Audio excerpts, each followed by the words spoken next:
Dimanche des Rameaux, méditation.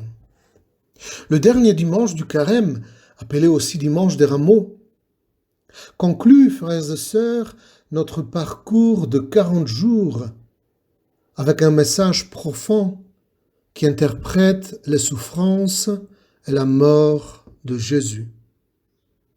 Les mots profonds du centurion que nous entendons encore aujourd'hui, vraiment celui-ci était le Fils de Dieu, donnent l'orientation de lecture de ce dimanche. En Jésus, nous trouvons le parfait exemple d'un fils qui a été fidèle au Père jusque dans la mort. Il s'est embarqué dans une mission d'amour dans sa passion et sa mort sans la conséquence. Un proverbe de l'Afrique de l'Est dit que l'homme qui cherche du miel doit craindre la piqûre de l'abeille. L'homme qui cherche du miel doit craindre la piqûre de l'abeille. De fait, frères et sœurs, rien de ce qui est bon ne nous arrive sur un plateau d'argent. La tonalité des lectures liturgiques en ce dimanche des Rameaux jette une lumière sur notre mission de disciples du Christ, frères et sœurs. La suite de Jésus inclut des moments heureux, des moments où notre hosanna est fort et doux. Toutefois, vient un temps où tout vrai disciple se trouve inévitablement confronté à une souffrance aveuglante. Être chrétien, c'est choisir de marcher sur les pas de Jésus, non pas de façon irrégulière, mais tout le temps. Jésus n'a jamais promis que marcher dans ses pas serait toujours facile. Comme les personnages du récit de la passion du Christ, nous aussi, frères et sœurs, nous pouvons au temps de la souffrance, autant qu'aujourd'hui, au temps du confinement que nous vivons ce jour-là, renier Jésus, le trahir, nous enfuir, nous retourner contre lui, ou bien faire le choix noble et sublime du disciple fidèle qui continue de marcher avec son maître envers et contre tout.